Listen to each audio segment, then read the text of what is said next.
In the early hours of an April morning in 2000, a severe fire broke out in a rural area of a county in Northeast China. As dawn was breaking, a villager, who was about to head out to work in the fields, suddenly noticed thick smoke coming from the house of the village head.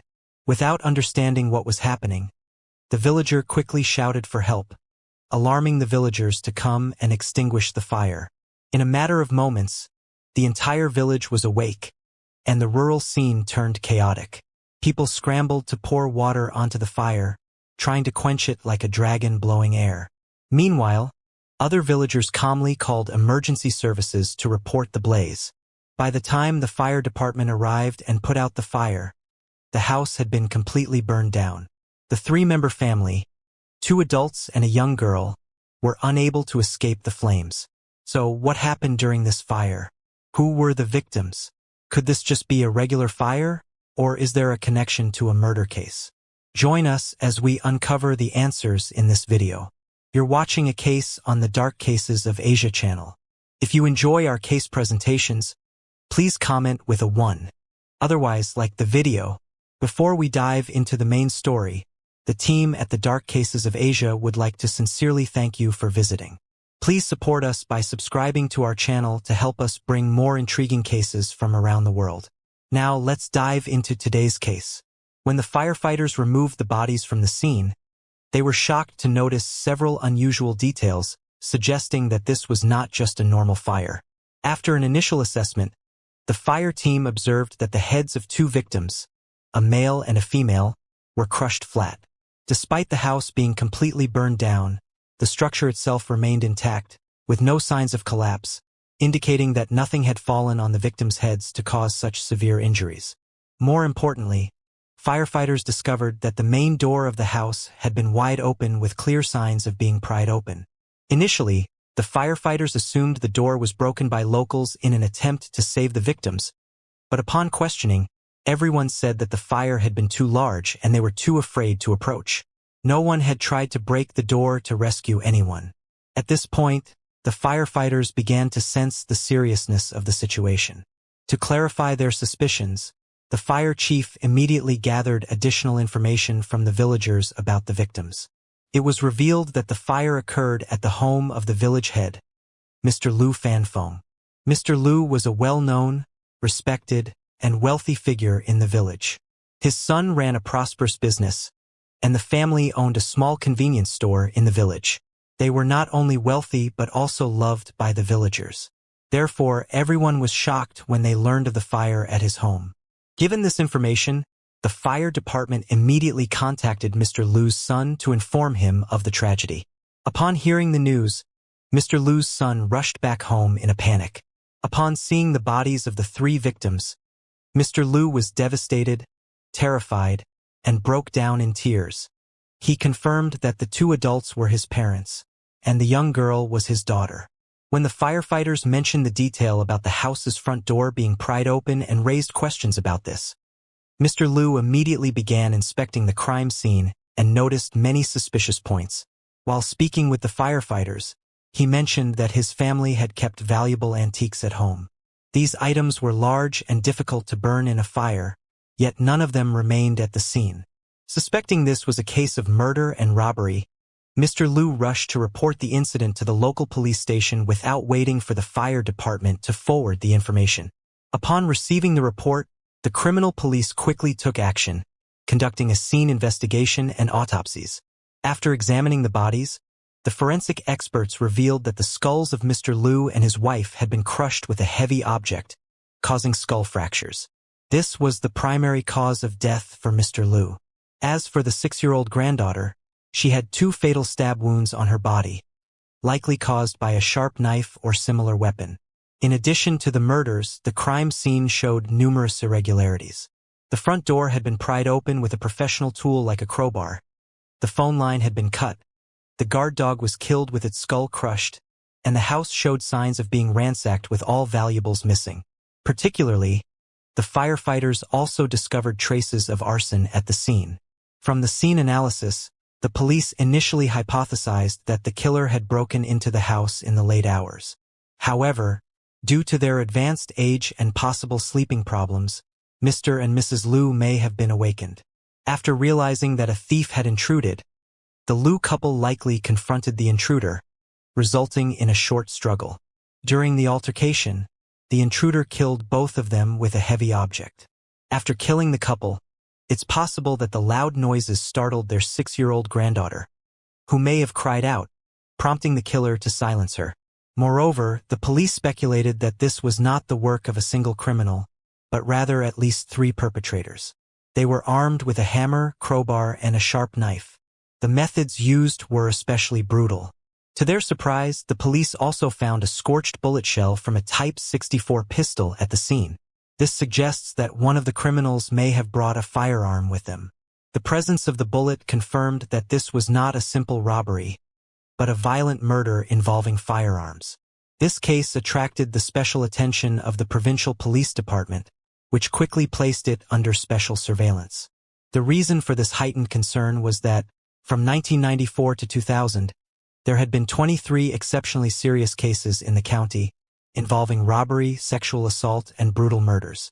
The first case of the series occurred in February 1994 at an elementary school in a small town in the county.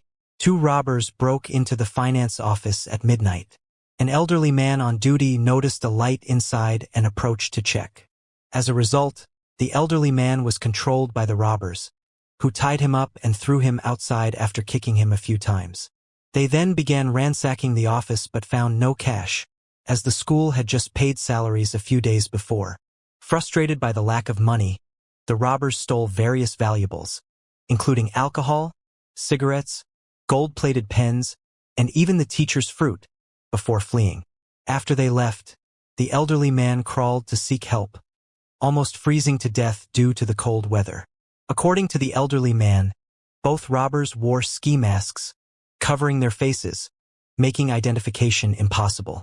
However, they left behind many fingerprints at the scene, suggesting they were still inexperienced criminals.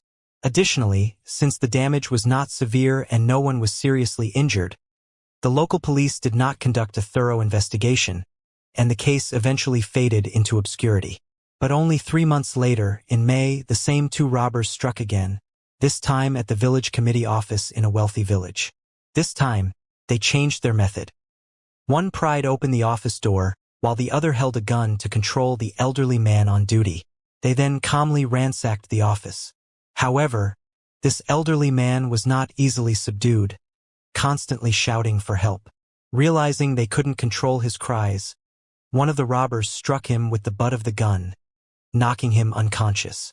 However, this village office didn't have much cash either. Due to the widespread thefts at the time, valuable items were often stored in the cooperative rather than kept in the village office. As a result, the robbers only managed to steal around 200 to 300 yuan and a few miscellaneous items. Although the damage was minimal, this case was still considered serious due to the use of a gun during the crime. According to the elderly man's testimony, the gun used seemed to be a homemade firearm rather than a standard model. This was confirmed by the marks left on his head, indicating that the gun's butt was crude and not of standard quality. In the 1990s, homemade guns were rampant in Northeast China. Almost anyone with connections to the underworld could easily acquire such weapons. The widespread availability of homemade firearms made security situations more complicated, especially with bold robberies like this one. After reviewing the previous case, the police recalled an important detail. According to the elderly man's account, both robbers wore ski masks, so they were unidentifiable. However, based on their voices and actions, he believed they might be relatives. One older, around 40 years old, and the other younger, around 20 years old. During the robbery, the older one took the lead, while the younger one followed all instructions from the leader. A particularly noteworthy detail was when the younger robber inadvertently mentioned the word groom during the conversation, but the older one immediately scolded him. Not stopping there, just 7 days after the robbery at the village committee, in mid-May 1994, the 2 robbers continued their crimes. This time, their target was the wealthy Nyo family in a rural area of a county within the region. The Nyo family, in their 40s, was famous for their wealth gained from livestock farming. On the night of the incident, after a long day of labor and cleaning the cow pens, both Mr. and Mrs. Nyo went to bed quite late. Just as they were about to fall asleep, two robbers suddenly burst into their house, holding a homemade gun aimed at their bed. Despite the dangerous situation, the Nyo couple did not panic. They pretended to surrender, quietly observing and waiting for an opportunity to resist. While the robbers were rummaging and became careless, Mr. Nyo seized the chance and lunged to grab the gun from the younger robber. In the struggle, the panicked robber pulled the trigger, and a bullet hit Mr. Nyo in the face. As soon as Mrs. Nyo saw her husband get shot, she showed no fear. She grabbed a nearby wooden chair and struck the older robber on the head, causing him to stagger, blood pouring from his wound, and dropped the knife on the ground. Despite his injury, Mr. Nyo remained determined to take back the gun. Meanwhile, Mrs. Nyo quickly picked up the knife and fought back at the robbers. The two robbers completely lost their advantage, as a homemade gun could only fire one shot at a time, and the knife had already been taken. They began to panic. In their confusion, the older robber yelled at the younger one to run quickly, and they immediately fled outside. The younger robber, seeing this, also panicked and ran after him, forgetting to leave behind their weapons. When the Nyo couple saw the two robbers fleeing, they chased them to the door, but the robbers were very fast. In the blink of an eye, they disappeared into the darkness. At this point, Mr. Nyo began to feel dizzy and collapsed to the ground. He was immediately taken to the hospital for treatment. Fortunately, his injuries were not life-threatening. The bullet passed through his left cheek and exited the right cheek, shattering two of his teeth but not reaching his brain. However, Mr. Nyo would suffer from lifelong tooth pain and a disfigured face. Later, the homemade gun that Mr. Nyo had taken from the robbers was handed over to the police as evidence. The police analysis revealed that it was a crude gun that fired standard bullets of a Type 64 pistol. This gun could only fire one bullet at a time and had to be manually reloaded, with an effective range of only about 10 meters. At the crime scene in Mr. and Mrs. Nyo's house, investigators also found many traces left by the robbers in their panic, such as blood, fingerprints, and footprints. Additionally, Mr. Nyo revealed that as they fled, the younger robber had shouted in fear, "Groom, wait for me." This further confirmed the hypothesis that the two robbers might be relatives, as suggested by the elderly watchman in the first case. However, despite gathering many important clues, the local police's ability to solve cases in the 1990s was still very limited. The lack of advanced investigative technology, along with insufficient resources and experience, made robberies involving homemade guns increasingly difficult to control. In the years that followed, a series of daring robberies continued to occur. The criminals became more reckless and cruel as they realized the impotence of law enforcement. The reckless and brutal nature of these robbers escalated. After committing numerous crimes without being caught, they became bolder and more vicious each time. The culmination of their reign of terror came in November 1997, with a horrifying robbery in a peaceful village. Mr. Li Haiba, the owner of a private pharmacy, was savagely murdered by these two robbers. Upon investigating the identity of the victim, the police learned that Mr. Li, 30 years old, was a very friendly and cheerful man with a beautiful and gentle wife. The couple managed a small pharmacy in the countryside, where they were well loved by the community for their sincerity and dedication. Their business was thriving. However, it was precisely because of their success that they became the targets of these ruthless criminals. According to the account of Mr. Li's wife, on the night of the incident, the two robbers broke into the pharmacy by prying open the door. They brought guns with them, quickly restrained and tied up Mr. Li Haiba and his wife. While ransacking the shop, they only found a few small bills, about 10 yuan. This made the older robber furious. He couldn't believe that a successful pharmacy like Mr. Li's didn't have more cash. He began beating and interrogating Mr. Li, asking if he was trying to deceive him. He said that he had investigated thoroughly and knew that the pharmacy earned thousands of yuan every day. His anger grew as he repeatedly demanded to know where the money was hidden. Mr. Li tried to explain that he had just received a large shipment and had spent all the cash to pay for it. But no matter how he explained, the robber would not believe him. In a fit of rage, he pulled out a knife and slashed Mr. Li's thigh, causing him to scream in pain. Despite bleeding profusely, Mr. Lee still could not give them the money they wanted. The robber, not satisfied, continued to attack, slashing Mr. Lee's other thigh. It was only when Mr. Lee had lost so much blood and was on the brink of exhaustion that the robbers finally believed there was no more money in the shop. Unable to leave empty-handed, the older robber turned to look at Mrs. Lee with a sinister gleam in his eyes. He approached her with a cruel smile on his face, suddenly forced her to the ground, stripped her, and assaulted her right there. The younger robber, standing beside him, was stunned and confused by his actions. As he seemed concerned and tried to intervene, the older robber shouted at him to stay silent and just watch. Despite his severe injuries, Mr. Lee was enraged and continued to scream in agony as he witnessed his wife being violated in front of him.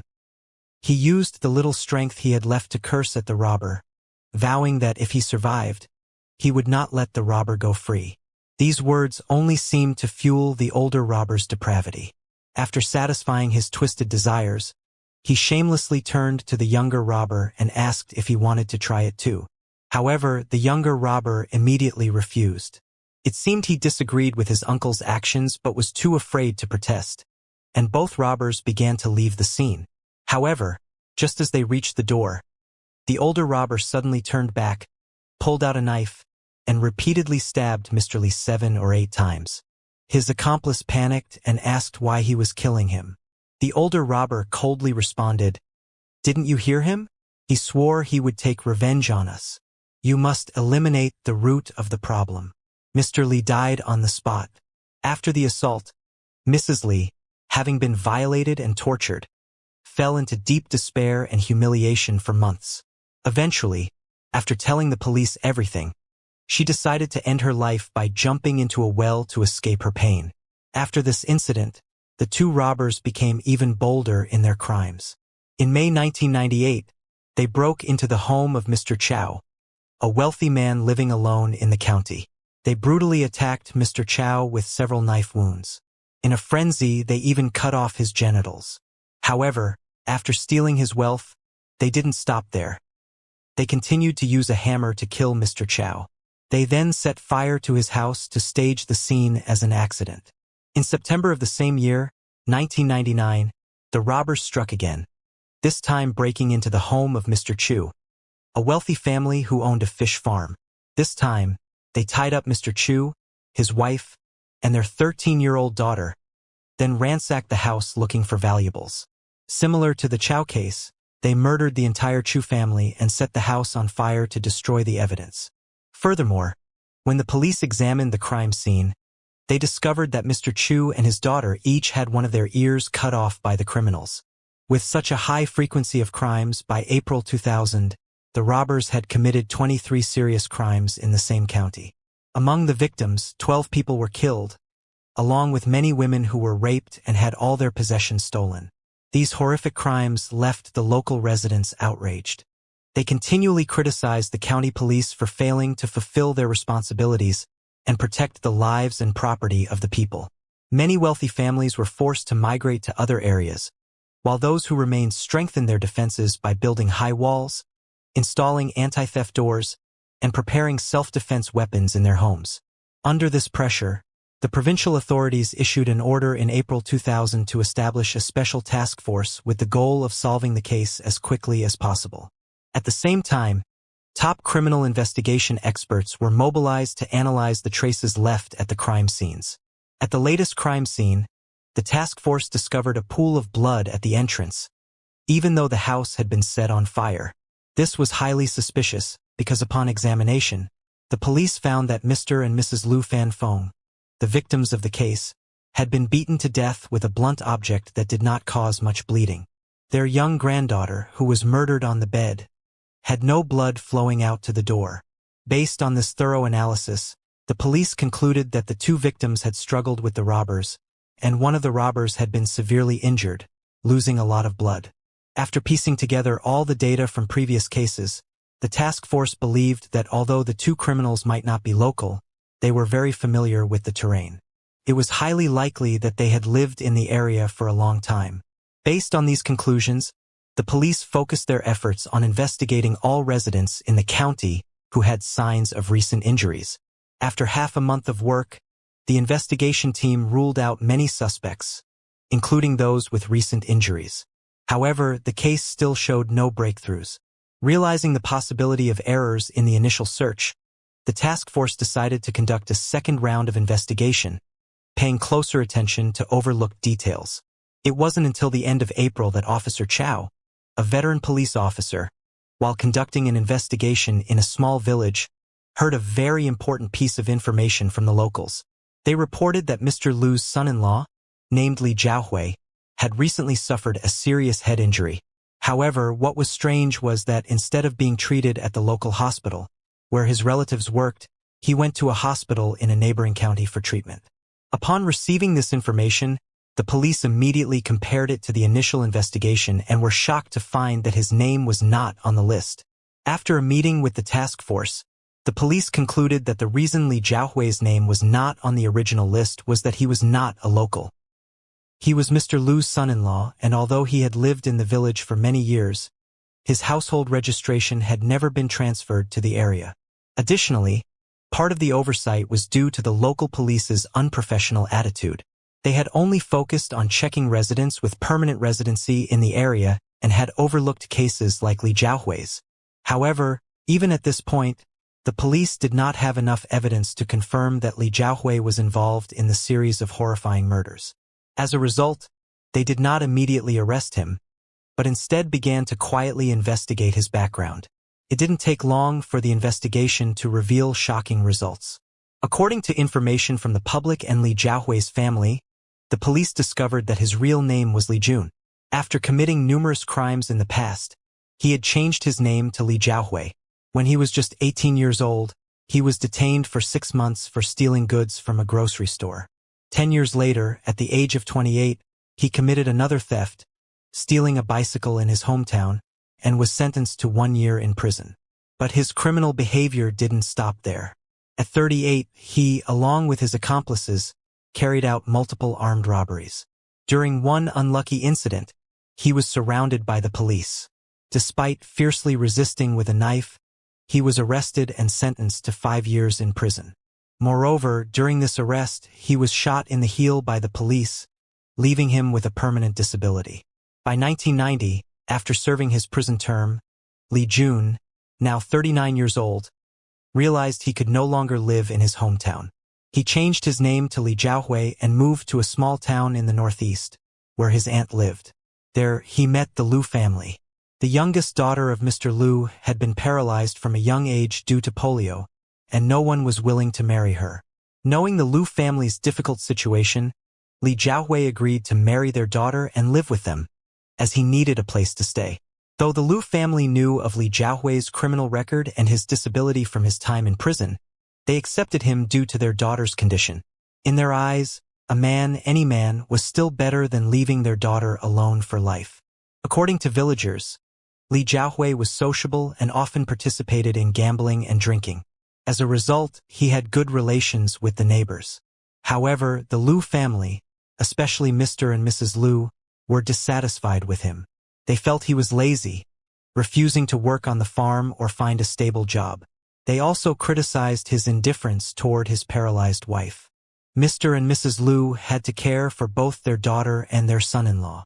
After several attempts to push him to contribute, Li Jiahui began making excuses to be frequently away, claiming he was conducting business in the city. However, he invited Mr. Lu's grandson, Lu Bao, to collaborate in business ventures. Though no one knew exactly what kind of business he was involved in, the Lu family became unusually wealthy in recent years. Li Jiahui started spending lavishly, frequently smoking expensive cigarettes, and the family renovated their house and bought valuable electronics. About half a month ago, Li Jiahui suffered a head injury and explained to the villagers that it was from a bike accident. With this information, the police began closely monitoring Li Jiahui and expanded their investigation to the hospital in the neighboring county where he was being treated. Upon investigation, the police discovered that he had used a fake name and lied about being bitten by a dog. At the same time, the fingerprint analysis from previous cases matched perfectly with Li Jiahui's record from his time in prison. At this point, the police were certain that Li Jiahui was the criminal behind the brutal string of murders over the past 6 years. Immediately, the police arrested Li Jiahui at the hospital. Since he was injured and had difficulty walking, the arrest was relatively easy. Once in custody, he persistently denied the charges, claiming innocence and feigning ignorance during the interrogation. The police had no choice but to search the Lu family's house. However, during the operation, the investigators encountered strong resistance from Mr. and Mrs. Lu. Fortunately, their paralyzed daughter cooperated with the police, even pointing out the location where the evidence was hidden in the garden behind the house, under a tree. The police found a metal box containing a homemade gun, ammunition, knives, a crowbar, and rope. The rope still had traces of blood on it. All the evidence was clear. Additionally, investigators also discovered jewelry that had been stolen during the robberies. Faced with undeniable evidence, Li Jiahui finally admitted to the entire series of his crimes. After confessing to the previous murders, Li Jiahui also gave a detailed account of the final crime. That night, he and Lu Bao, armed with a homemade gun, a hammer, and a sharp knife, went to the home of the village chief Lu Fanfeng. They broke down the door and sneaked inside. However, the loud barking of a dog alerted the family. A dog rushed out, and Li Jiahui immediately killed it with the hammer. The noise and the dog's cries woke the village chief and his wife. When Mrs. Lu Fanfeng heard the commotion and went outside to check, Li Jiahui immediately attacked her with the hammer, knocking her to the ground. To ensure the victim couldn't survive, he struck her head with 2 more powerful blows. During this time, village chief Lu Fanfeng, holding a sickle, suddenly rushed at Li Jiahui and struck him on the head, leaving him disoriented. Li Jiahui yelled, unable to draw his gun in time, and swung the hammer back violently, knocking Mr. Lu to the ground, before continuing the attack until the victim no longer moved. All of this happened in a matter of seconds, and Lu Bao, holding a knife beside them, couldn't react in time.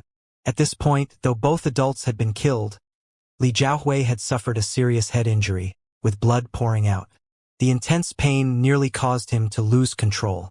In a fit of rage, he ordered Lu Bao to use the knife to kill the 6-year-old child, who was trembling in fear on the bed. Afterward, Li Jiahui hastily wrapped a piece of cloth around his wound, but the bleeding wouldn't stop. The 2 criminals searched the house and found a few hundred yuan and some jewelry. Unable to continue, Li Jiahui ordered Lu Bao to pour white liquor all over the house and set it on fire. The 2 of them then quickly left the scene. When they returned home, Li Jiahui discovered that a bullet he had been carrying had fallen at the scene. However, he didn't care much about it because, after committing crimes in the area for 6 years without getting caught, he believed that a single bullet wouldn't be a big issue. After the crime, the police launched a large-scale investigation throughout the county. Meanwhile, during the attack, village chief Lu Fanfeng, holding a sickle, suddenly rushed at Li Jiahui and struck him on the head, disorienting him. Li Jiahui yelled, unable to draw his gun, and only managed to swing the hammer back with great force, knocking Mr. Lu down and continuing to strike until the victim was motionless.